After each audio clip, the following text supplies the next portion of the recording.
ভাবলাম যে বাসায় একটু টক ঝাল মিষ্টি আচার বানাবো। তো যেহেতু আচার বানাবো তো আম তো নিতেই হবে। ভাবলাম যে বাজারের কেনা আম দিয়ে বানাবো না, নিজের গাছ থেকে আম ছিঁড়ে সেই আম দিয়ে আমি আজকে আচার বানাবো। তাই বাগানে চলে গেলাম, বাগান থেকে আম ছিঁড়ে নিয়ে আসতে গেলাম। এই তো আম দেখেন কি আম, মাশাল্লাহ অনেক সুন্দর আম ছিল। তো আমগুলো আমি বাগান থেকেই ছিঁড়ে নিয়ে আসলাম, আমাদের নিজেদের বাগান থেকে। তো এই আমগুলা কিন্তু অনেক টক ছিল, যদিও পাকলে অনেক মিষ্টি হয়ে যায়। তো এই যে দেখেন আম আমি ধুয়ে পরিষ্কার করে নিয়ে নিয়েছি।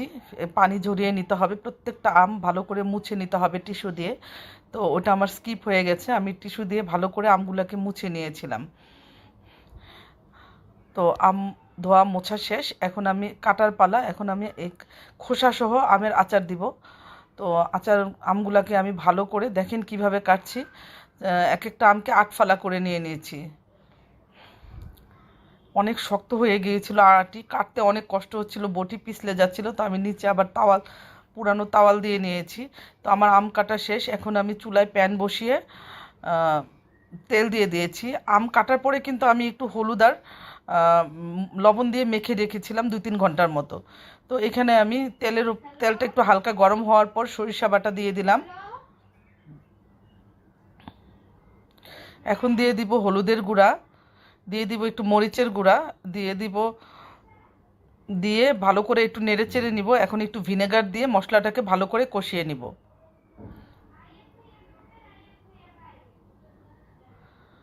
তো আমার মশলা মোটামুটি কষানো হয়ে গেছে। এই টক ঝাল মিষ্টি আচারটা কিন্তু খুবই মজার খেতে এবং খুব সহজেই বানানো যায়। এত অল্প সময় লাগে, রোদে শুকাইতে হয় না, কিছু না। তো খুবই মজাদার একটি আচার, আপনারাও বাসায় বানিয়ে খেয়ে দেখতে পারেন। এখন আমার মশলা কষানো হয়ে গেছে, এখন আমি আমগুলাকে দিয়ে দিব। এই তো আমার আম দেওয়া হয়েছে, এখন আমগুলাকে মশলার সাথে ভালো করে একটু নেড়ে চেড়ে নিব।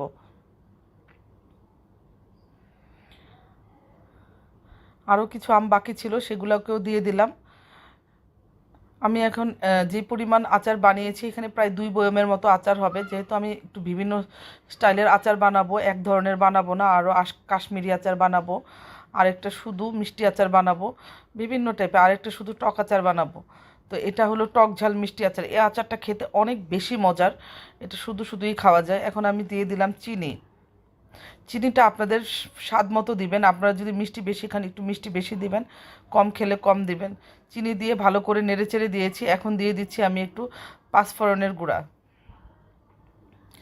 তো আমি এখানে আরও 2টা জিনিস ইউজ করেছি, একটা হলো রসুন, আর রসুনের কোয়া, আর হলো শুকনা মরিচ আস্ত ফালি করে নিয়েছিলাম বিচিগুলো ফেলে দিয়ে।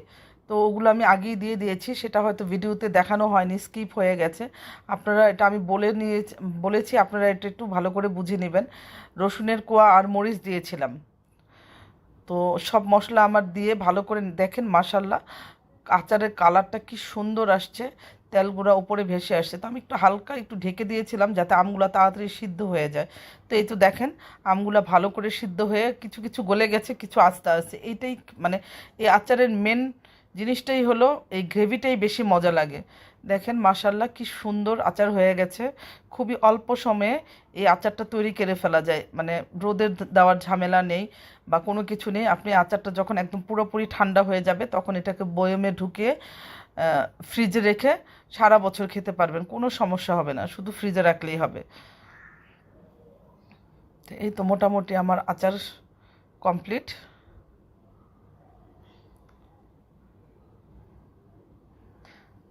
এই আচার যদি ভালো লাগে তাহলে আপনারাও একটু বানিয়ে খেতে পারবেন আমার এই রেসিপি দেখে। এই তো এখন আমি চুলা বন্ধ করে দিব। আমার এই ভিডিওটি যদি ভালো লেগে থাকে তাহলে অবশ্যই আমার ভিডিওতে লাইক, কমেন্টস এবং শেয়ার করে দিবেন। এবং আমার একটা ইউটিউব চ্যানেল আছে শাম্মী ইসলামে সাবস্ক্রাইব করে দিবেন। আল্লাহ।